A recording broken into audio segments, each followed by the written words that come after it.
आज का मेरा टॉपिक चैप्टर नंबर 14 में फैराडेस लॉ से रिलेटेड है। फैराडेस लॉ की मैं आपसे बात करूंगा। फैराडेस लॉ क्या है, फैराडेस लॉ के एमसीक्यूज। मतलब फैराडेस लॉ थ्योरी तो आप तमाम लोगों ने पढ़ी हुई है। इस थ्योरी से रिलेटेड जो एमसीक्यूज यहाँ पे आ रहे हैं उन एमसीक्यूज को हम सॉल्व करेंगे। पहले एमसीक्यू में आपसे कहा, the change in the magnetic flux through a loop generate in the circuit. तो याद होगा बेटा, फैराडेस लॉ का आप लोगों ने फॉर्मूला पढ़ा है, E is equal to minus N delta phi upon delta T. Faraday's law में मैंने आपको बताया था कि ईएमएफ जनरेट करने का तरीका क्या है।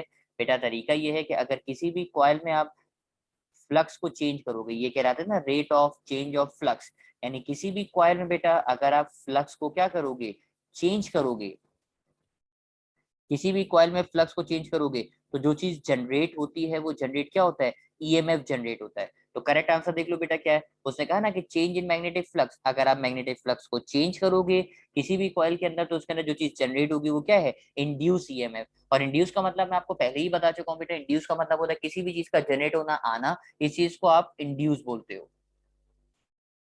आगे बढ़ते हैं बेटा, क्या बोल रहे हैं, the moment when the magnetic flux ceases the induce EMF dash. Moment का मतलब कौन सा लम्हा, किस वक्त की बात कर रहा है, लम्हे की बात कर रहा है, उस लम्हे जिस वक्त मैग्नेटिक फील्ड सीजेस, सीजेस का मतलब होता है रिड्यूस करना, सीजेस रिड्यूस करना, कम करना और या खत्म कर देना। अगर आप मैग्नेटिक फील्ड को बेटा खत्म कर दोगे तो आपका जो इंड्यूस ईएमएफ है उस पर क्या फर्क पड़ेगा। तो आप बोलेंगे सर, आप मतलब इंड्यूस ईएमएफ जो है आपका वो खत्म हो जाएगा यानी वैनिश हो जाएगा। सीरीज का मतलब खत्म कर देना, उर्दू में अगर मैं लिख के देखा हूँ तो खत्म कर देना। तो आपका मत ये आंसर ये होगा कि अगर सर मैग्नेटिक फ्लक्स को आप खत्म कर देंगे या रिड्यूस करते करते उसको बिल्कुल जीरो कर देंगे, जो इंड्यूस ईएमएफ है वो भी खत्म हो जाएगा। ये फैराडेस लॉ की स्टेटमेंट सिंपल सी है कि फ्लक्स चेंज करेंगे तो ईएमएफ आएगा। इसके बाद एमसीक्यू नंबर 3 में आपसे बोल रहा है, the direction of induce EMF और ईएमएफ इज गिवन बाय। याद है ना, induce current always flows in such a direction so as to oppose the change which is giving rise to it. ये चीज की मैंने स्टेटमेंट पढ़ी है जो मैंने आपको थ्योरी के लेक्चर में पढ़ाई थी। और ये लॉ भी आपको याद होगा बेटा, ये लॉ कहलाता है मेरे पास कौन सा लॉ, इस लॉ का नाम ही है मेरे पास लेंस लॉ।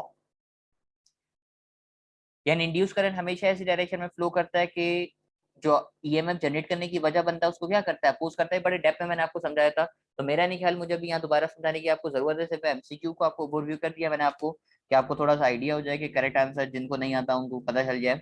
एमसीक्यू नंबर 3 भी हो गया। एमसीक्यू नंबर 3 के बाद एमसीक्यू नंबर 4 में आपसे क्या कह रहा है, एमसीक्यू नंबर 4 देखते हैं। एमसीक्यू नंबर 4 में आपसे कहा, the phenomena in which change of current in the one coil causes an induced EMF in the another coil। याद है ना, करंट चेंज करो आप कौन सी कॉइल में, प्राइमरी कॉइल में। यानी अगर आप करंट को चेंज करोगे बेटा प्राइमरी कॉइल में और induce EMF in another coil, another coil का मतलब क्या है बेटा, दूसरी कॉइल, दूसरी कॉइल को आप बोलते थे सेकेंडरी कॉइल। यानी करंट चेंज करो प्राइमरी में, ईएमएफ आए जिस कॉइल में, उसको आप बोलते हो सेकेंडरी कॉइल। तो इस तरह के इंडक्शन को आप क्या बोलते थे, इस तरह के इंडक्शन को आप बोलते थे म्यूचुअल इंडक्शन। तो मैंने इसका करेक्ट आंसर लगाया बेटा ऑप्शन नंबर ए, यानी म्यूचुअल इंडक्शन। तो एमसीक्यू नंबर 4 भी आसान था, 4 का आंसर ऑप्शन नंबर, अच्छा दोनों ऑप्शन यहाँ पे सेम नजर आ रहे हैं, ऑप्शन नंबर ए भी और ऑप्शन नंबर डी भी। तो आपकी मर्जी, आप दोनों में से कोई भी लगा सकते हो। करेक्ट आंसर ए भी है और करेक्ट आंसर डी भी है, दोनों ही एक्सेप्टेबल है। एमसीक्यू नंबर 5 आपसे क्या बोल रहा है, the unit of mutual inductance is dash. Mutual inductance का यूनिट क्या है। तो याद होगा बेटा, म्यूचुअल इंडक्टेंस का फॉर्मूला आपने ऐसे पढ़ा था, E S is equal to M delta I P upon delta T. और ये नोट्स के अंदर भी लिखा हुआ है और आपको पढ़ाया भी है कि भाई ये जो एम नजर आ रहा है आपको लिखा हुआ, ये एम कहलाता है म्यूचुअल इंडक्टेंस। ये मैंने एम को हाईलाइट किया, ये एम कहलाता है मेरे पास म्यूचुअल इंडक्टेंस। और इसका जो यूनिट है बेटा मेरे पास, इसका यूनिट होता है मेरे पास हेनरी। तमाम लोगों ने पढ़ा होगा, इसके एमसीक्यूज भी करे थे ना आप, यूनिट एमसीक्यूज करते थे कि मिली हेनरी, उसमें यूनिट लिखा हुआ होता था। तो वो आपसे यूनिट की बात कर रहा है। म्यूचुअल इंडक्टेंस का यूनिट भी हेनरी होता है। और अगर मैं सेल्फ इंडक्टेंस की बात करूं, यहाँ लिखा हुआ था सेल्फ इंडक्टेंस। अगर सेल्फ इंडक्टेंस होता तो उस सूरत में भी आंसर उसका क्या हो जाता, हेनरी ही हो जाता। एमसीक्यू नंबर 5 के बाद आते हैं एमसीक्यू नंबर 6 की तरफ। एमसीक्यू नंबर 6 पढ़िए।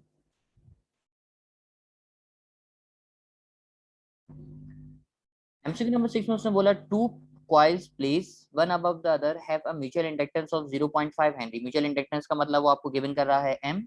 If the current in one coil changes at the rate of 100 ampere per second, 100 ampere per second का मतलब बेटा ये है कि 100 एम्पेयर का मतलब तो हो गया डेल्टा आई की वैल्यू, और पर सेकंड का मतलब डेल्टा टी की वैल्यू बेटा हो जाएगी मेरे पास 1 सेकंड, और आपसे बोल रहा है ईएमएफ निकाल के दिखा दो। तो बड़ा सिंपल सा ही न्यूमेरिकल था, E is equal to M delta I upon delta T. बेटा एम की जगह पे आप रखोगे 0.5, डेल्टा आई की जगह पे आप रखोगे मेरे पास है यहाँ पे 100, और डेल्टा टी की जगह पे आ जाएगा 1। ये है 0.5 मल्टीप्लाई बाय 100 को बेटा 1 से डिवाइड करोगे तो 100 ही आएगा, और 100 को 0.5 से अगर मल्टीप्लाई करोगे तो आंसर हो जाएगा मेरे पास कितना, 50 वोल्ट। यानी ईएमएफ का जो आंसर आ रहा है वो 50 वोल्ट आ रहा है। करेक्ट आंसर है ऑप्शन नंबर डी मेरे पास, यानी 50 वोल्ट। एमसीक्यू नंबर 6 के बाद एमसीक्यू नंबर 7 पढ़ते हैं। एमसीक्यू नंबर 7 है क्या, एमसीक्यू नंबर 7 में क्या बोल रहा है आपसे, एमसीक्यू नंबर 7 में आपसे कहा non inductive binding is used to minimise dash. अब आप बोलेंगे सर ये नॉन इंडक्टिव बाइंडिंग वाइंडिंग होती क्या है, वायरिंग है क्या ये। आंसर तो आप लोग को शायद हो सकता है याद होगा कि नॉन इंडक्टिव वायरिंग क्यों की जाती है, आंसर शायद इसका याद हो। इसका आंसर है मेरे पास सेल्फ इंडक्शन। अब आप सोचेंगे सर इसका सेल्फ इंडक्शन आंसर क्यों है, इसका आंसर ऐसे आपने क्यों लगाया, इसकी रीजन क्या है, तो आप जरा सुनिएगा रीजन, इसका रीजन बताने की कोशिश तो करूंगा डेप्थ के अंदर। बात समझ में आ जाए तो बहुत अच्छी बात, नहीं आए तो कोई बात नहीं, कोशिश तो मैं अपनी पूरी करूंगा।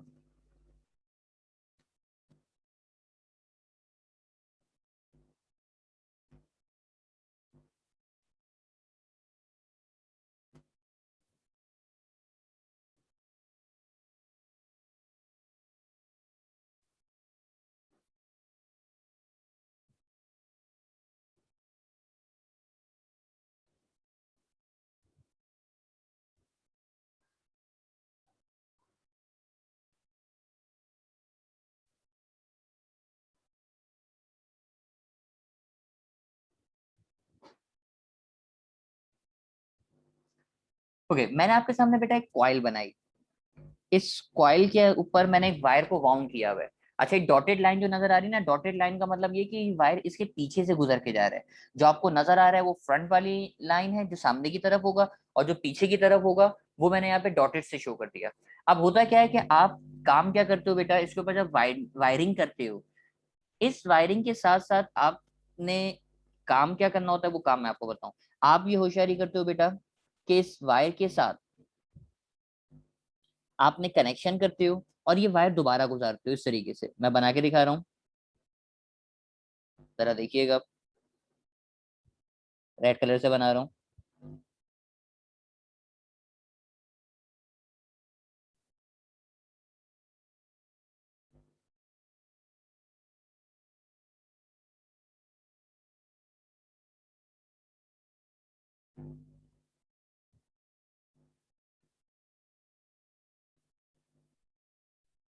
ओके, अब मैंने क्या काम किया आपके सामने जो आपको यहाँ पे नजर आ रहा है, मैंने वायर को गुजारा, एक दफा मैं वायर को लेके गया और एक दफा मैं वायर को वापसी लेकर आया। अब जब इसमें से करंट पास होगा, तो देखो करंट पास होगा, पहले ब्लू वाली में से करंट जाएगा इस तरीके से ऊपर की तरफ, फिर यहाँ से ब्लू वाली से करंट आएगा यहाँ से नीचे की तरफ, फिर यहाँ से करंट जाएगा ब्लू वाली में ऊपर की तरफ, फिर यहाँ ब्लू वाली में करंट आएगा नीचे की तरफ, फिर यहीं से करंट वापसी घूमेगा बेटा, होता हुआ अब रेड वाली से गुजरेगा। अब रेड वाली से जाएगा तो ये वापसी ऊपर की तरफ जाएगा, यहाँ पे नीचे की तरफ आ रहा है, यहाँ ऊपर की तरफ जा रहा है, और यहाँ वापसी नीचे की तरफ आ रहा है। अब आप देखो वायर जहां जहां से गुजर रहा है, एक दफा करंट यहाँ से फॉरवर्ड जा रहा है, एक दफा करंट यहाँ से बैकवर्ड आ रहा है। दोनों सूरतों में बेटा आपकी जो मैग्नेटिक जो आपकी करंट है, वो करंट की डायरेक्शन आपको सेम नजर आ रही है या अपोजिट नजर आ रही है। तो आप बोलेंगे सर यहाँ पे दोनों सूरतों में करंट की डायरेक्शन अपोजिट नजर आ रही है, यानी एक दफा करंट जा रहा है, एक दफा करंट वापसी आ रहा है।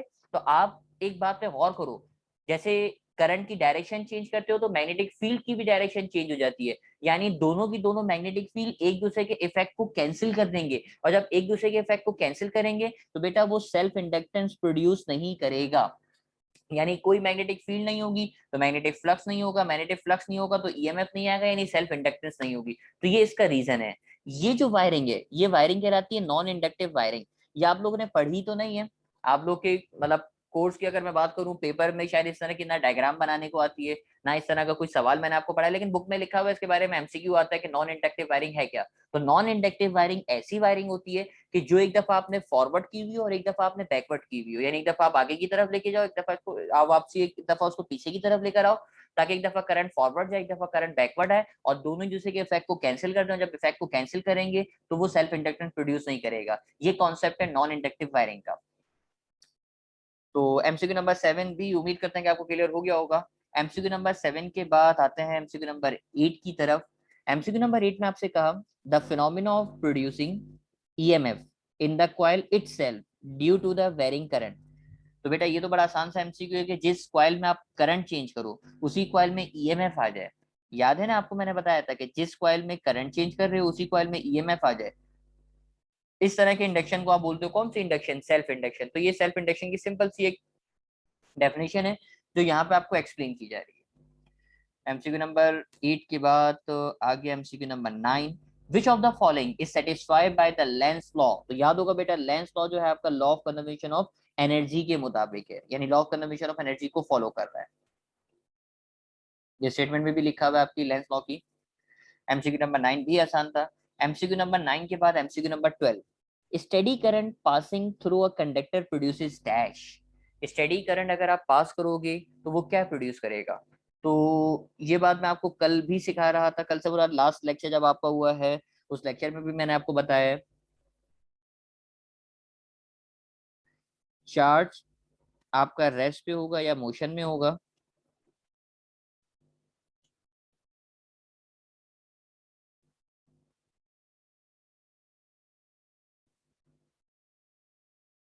बेटा अगर आपका चार्ज रेस्ट पे होता है तो उसके बाद जो फील्ड होती है वो फील्ड कहलाती है इलेक्ट्रिक फील्ड। और अगर वो मोशन में होता है और वो मूव भी करता है यूनिफॉर्म स्पीड से, यानी स्टडी। स्टडी का मतलब होता है बेटा यूनिफॉर्म स्पीड से मूव कर रहा है, कोई एक्सेलरेशन नहीं है। स्टडी का मतलब होता है एक्सेलरेशन जीरो। और अगर वो यूनिफॉर्म फील्ड से मूव करेगा तो चार्ज के बाद बेटा जो फील्ड होती है वो कौन सी फील्ड होती है, मैग्नेटिक फील्ड होती है। यानी करेक्ट आंसर इसका होगा मैग्नेटिक फील्ड। जैसे आपने पढ़े ना, ये बात तो मैं आपको बार बार बताता आ रहा हूँ कि भाई मेरे पास अगर कोई वायर है, इस वायर में से अगर आप करंट पास करोगे, ये वायर है ना, वायर में से अगर करंट पास करोगे तो ये सर्कुलर मैग्नेटिक फील्ड जनरेट करेगा। यानी करेक्ट आंसर हो जाएगा मेरे पास ऑप्शन नंबर बी। ये स्टेडी करंट अगर आप पास करोगे तो जो फील्ड जनरेट करेगा वो कौन सी फील्ड है, मैग्नेटिक फील्ड है। एमसीक्यू नंबर 10 के बाद एमसीक्यू नंबर 11 के पास आते हैं। एमसीक्यू नंबर 11 में आपसे कहा the current which flows in the coil to oppose the dragging force on the coil is called induced current। अच्छा इसमें कोई खास इसमें समझाने वाली थी कोई खास बात नहीं। ये तो आपको कॉमन सेंस की बात है कि भाई वो करंट जो इसमें फ्लो होता है, फ्लो का मतलब यानी जो जनरेट हो रहा है, करंट जो जनरेट होता है उस करंट को आप बोलते हो इंड्यूस करंट। इंड्यूस का मतलब ही मैं आपको बार बार बता चुका हूँ, वो करंट जो यहाँ पे आ रहा है जनरेट हो रहा है तो उसको आप बोलते हैं बेटा इंड्यूस करंट। एमसीक्यू नंबर 11 के बाद एमसीक्यू नंबर 12 देखते हैं। एमसीक्यू नंबर 12 में आपसे कहा induce EMF is directly proportional to the rate of change of flux links with the coil. अब ये फॉर्मूला बना रहा है, इंड्यूस ईएमएफ का मतलब ई, डायरेक्टली प्रोपोर्शनल का मतलब इस तरीके से आपने सिंबल लगाया। फिर आगे लिखा हुआ है rate of change of flux, तो rate of change of flux का मतलब होता है delta phi upon delta T. तो बेटा याद आ जाना चाहिए ये जो लॉ है मेरे पास, ये लॉ कहलाता है फैराडेज लॉ। तो करेक्ट आंसर इसका हो जाएगा ऑप्शन नंबर बी, यानी फैराडेज लॉ की ये स्टेटमेंट लिखी हुई है। एमसीक्यू नंबर 12 के बाद एमसीक्यू नंबर 13 नजर आ रहा है। एमसीक्यू नंबर 13 में देखिए, एमसीक्यू नंबर 13 में आपसे कहा weber per ampere is known as dash. यानी वेबर पर एम्पियर किस चीज का यूनिट है।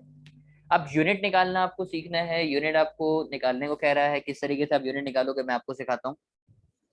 पहले तो आपको बेटा फॉर्मुलों को गैदर करना पड़ेगा, फॉर्मुले गैदर होंगे तो फिर आप इसके यूनिट निकाल सकते हो। फेरेडेस लॉ का फॉर्मूला है मेरे पास E is equal to N delta phi upon delta T. और सेल्फ इंडक्टेंस का फॉर्मूला होता है E is equal to L delta I upon delta T. दोनों इक्वेशन की बेटा लेफ्ट हैंड साइड पे जो नजर आ रहा है वो E नजर आ रहा है। आप इसको कंपेयर कर लीजिए। अगर कंपेयर करोगे तो बेटा एक तरफ आ जाएगा मेरे पास N delta phi upon delta T, और एक तरफ आ जाएगा मेरे पास L delta I upon delta T. इस तरीके से हो जाएगा N delta phi upon delta T, और एक तरफ हो जाएगा मेरे पास L delta I upon delta T. कुछ कैंसिल हो रहा है तो बेटा कैंसिल कर दीजिए। आप बोलेंगे यस सर कैंसिल हो रहा है, डेल्टा टी से डेल्टा टी क्या हो गया, कैंसिल हो गया। अच्छा अब यहाँ से यूनिट फॉर्मूला पहले बनाते हैं। ये देखो फॉर्मूला भी कंप्लीट कर लेते हैं। ये बन जाएगा n delta phi is equal to L delta I. यहाँ से L का फॉर्मूला क्या बन रहा है, तो आप बोलेंगे सर L का फॉर्मूला बन रहा है L is equal to N delta phi upon delta I. पहले तो मैंने फॉर्मूला बनाना आपको सिखाया जानबूझ के, क्योंकि अगर फॉर्मूला नहीं पता होता ना तो आपको यूनिट समझ में नहीं आता। मैं चाहता तो मैं आपको इस एमसीक्यू का डायरेक्ट आंसर भी बता देता कि सर भाई इस एमसीक्यू का ये आंसर है, लेकिन आपको बात क्लियर नहीं होती। तो मैंने इसका पहले फॉर्मूला बनाया। अब फॉर्मूले को रख के मैं यूनिट निकालना सिखाता हूँ। देखो L का फॉर्मूला जो बना है मेरे पास वो ये रहा, L is equal to N delta phi upon delta T. अब अगर आप इसका यूनिट निकालोगे तो बेटा यूनिट निकालने के लिए ये देखो एन तो नंबर ऑफ टर्न है, इसका कोई यूनिट नहीं होता। डेल्टा फाई बेटा है मेरे पास फ्लक्स, और फ्लक्स का यूनिट होता है वेबर। जबकि नीचे लिखा हुआ है डेल्टा आई, और डेल्टा आई का मतलब होता है करंट। तो बेटा करंट का यूनिट होता है मेरे पास एम्पियर। तो ऊपर लिखा हुआ है वेबर, नीचे लिखा हुआ है एम्पियर। तो वेबर पर एम्पियर किसका यूनिट आपको समझ में आ रहा है? आप बोलेंगे सर अरे सर ये यूनिट जो समझ में आ रहा है वो सेल्फ इंडक्टेंस का समझ में आ रहा है। और इसी तरीके से जो यूनिट सेल्फ इंडक्टेंस का होता है वही किसका होता है? म्यूचुअल इंडक्टेंस का। इसका मतलब ये हुआ सर ये जो हेनरी होता है ये हेनरी बराबर किसके है? वेबर पर एम्पियर के बराबर है। यानी वेबर और एम्पियर अगर इन दोनों को आपस में डिवाइड करोगे तो जो यूनिट बनता है वो यूनिट क्या बनता है मेरे पास? हेनरी बनता है। यानी करेक्ट जवाब इसका हो जाएगा बेटा मेरे पास ऑप्शन नंबर डी, यानी A and B are correct. दोनों इसके करेक्ट आंसर होंगे। तो एमसीक्यू नंबर 13 का थोड़ा सा लेंदी हो गया, लेकिन था ये भी आसान। एमसीक्यू नंबर 13 के बाद एमसीक्यू नंबर 14 देख लो बेटा। एमसीक्यू नंबर 14 में उसने कहा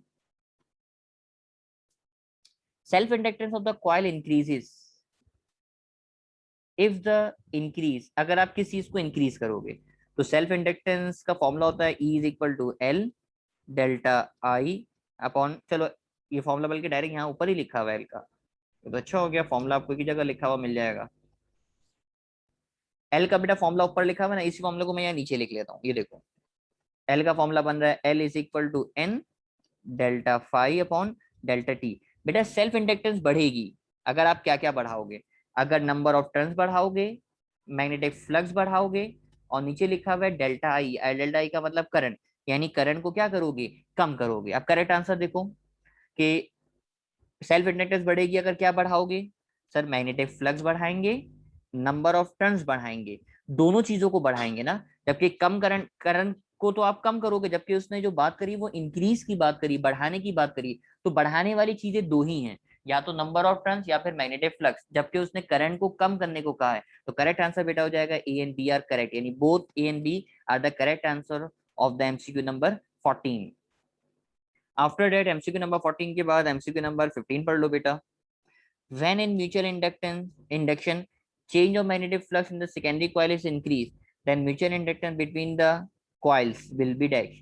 जाहिर सी बात है जितना ज्यादा आपका मैग्नेटिक फ्लक्स में चेंज आएगा उतना ज्यादा आपकी म्यूचुअल इंडक्टेंस चेंज होगी। जैसे ये एल का फॉर्मूला लिखा हुआ है ना, सेम एम का फॉर्मूला भी होता है। ये देखो एम का फॉर्मूला भी यही होता है, M is equal to N delta phi upon delta I. यही सेम फॉर्मूला है एम का भी, जो एल का फॉर्मूला होता है वही एम का फॉर्मूला भी होता है। बस फर्क ये है कि यहाँ करंट प्राइमरी का लिखा हुआ होता है, ये फर्क होता है इसमें। तो अब आप देख लो बेटा उसने क्या बढ़ाने को कहा आपको। उसने कहा कि अगर मैं चेंज ऑफ मैग्नेटिक फ्लक्स को बढ़ाऊंगा, यही लिखा हुआ है ना, चेंज ऑफ मैग्नेटिक फ्लक्स को अगर मैं इंक्रीज करूंगा, यानी मैग्नेटिक फ्लक्स में चेंज को बढ़ाऊंगा, तो म्यूचुअल इंडक्टेंस भी क्या होगी? बढ़ेगी। यानी करेक्ट आंसर हो जाएगा बेटा इसका भी ऑप्शन नंबर बी, यानी इंक्रीजेस। एमसीक्यू नंबर 15 के बाद एमसीक्यू नंबर 16 लिखा हुआ है, when the coil is move toward the magnetic pole then EMF will induce in the coil. ये तो अब आपने बहुत अच्छे तरीके से पढ़ लिया कि भाई अगर आप किसी कॉइल को मूव कराएंगे मैग्नेटिक पोल्स की तरफ, याद होगा इस बात को तो कि मेरे पास यहाँ मैग्नेट रखा हुआ है, यहाँ भी मेरे पास मैग्नेट रखा हुआ है, ये होगा नॉर्थ, ये होगा साउथ, ये होगा साउथ, ये होगा नॉर्थ। मैग्नेटिक फील्ड नॉर्थ से साउथ की तरफ होंगी। इसके दरमियान में अगर आप कॉइल रखोगे और इस मैग्नेट को अगर मूव कराओगे तो उसमें क्या जनरेट होगा? ईएमएफ जनरेट होगा। तो करेक्ट आंसर तो ऑप्शन नंबर डी ही है इसका। अच्छा जी, एमसीक्यू नंबर 17 देखते हैं। एमसीक्यू नंबर 17 में आपसे कहा change of self inductance. Self inductance किस चीज पे डिपेंड करता है? तो सेल्फ इंडक्टेंस भाई फ्लक्स चेंज करोगे उसी कॉइल में, करंट भी चेंज होगा उसी कॉइल में, यानी both A and B are correct.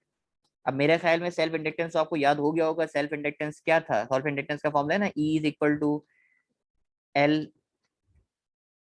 Delta I upon delta T, ये इसका फॉर्मूला है। और एल का फॉर्मूला भी आपने अलग से निकाल लिया। एल का फॉर्मूला क्या बनाया था? L is equal to N delta phi upon delta T, sorry delta I.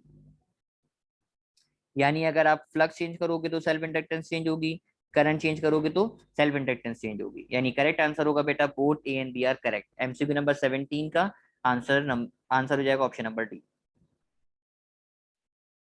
MCQ number 18 पढ़ते हैं। एमसीक्यू नंबर 18 में क्या कहा? एमसीक्यू नंबर 18 में कहा when the north pole of a bar magnet, when north pole of a bar magnet approaches the face of a coil becomes. अगर आप north pole को करीब लेकर आओगे तो वो भी नॉर्थ पोल बनेगा। अच्छा, अब ये समझाना भी बड़ा मुश्किल है आप लोगों को, पूरी डायग्राम मुझे बनाने पड़ेगी। चलो कोशिश करते हैं डायग्राम बनाने की, कोई मसले की बात नहीं।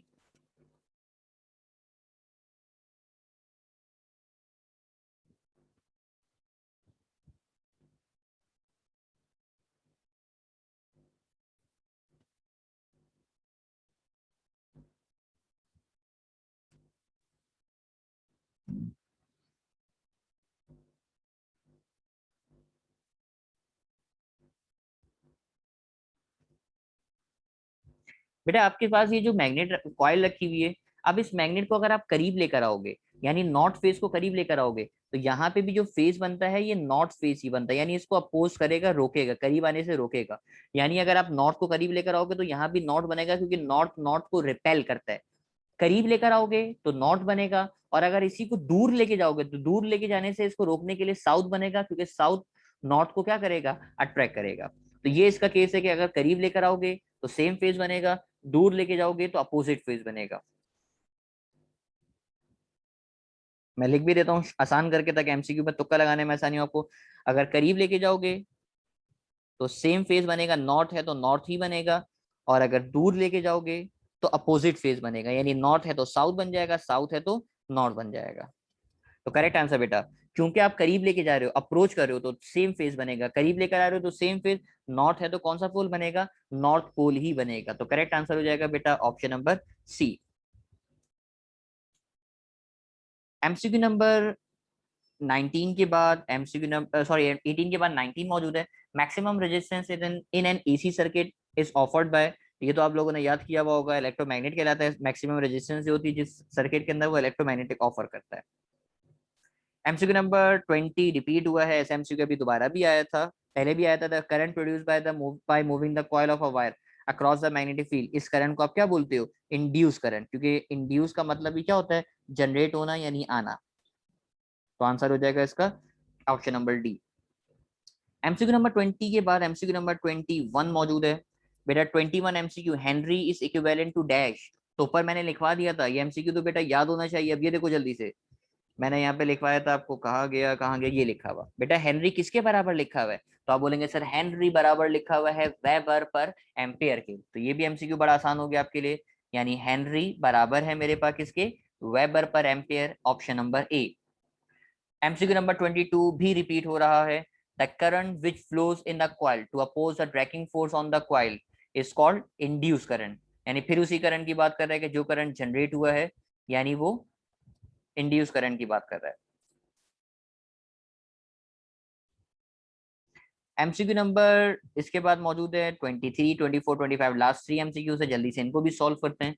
If the number of turns in a coil is double, self inductance will be dash. तो याद है सेल्फ इंडक्टेंस का फॉर्मूला मैंने आपको याद करा दिया, E is equal to N delta phi upon delta I. बेटा नंबर ऑफ टर्न्स को आपने डबल कर दिया, यानी इसके साथ 2 लगाया, तो सेल्फ इंडक्टेंस भी डबल हो जाएगी। यानी अगर आप नंबर ऑफ टर्न्स को डबल करोगे तो सेल्फ इंडक्टेंस भी क्या हो जाएगी? डबल हो जाएगी। यानी करेक्ट आंसर बेटा हो जाएगा यहाँ पे क्या? ऑप्शन नंबर ए।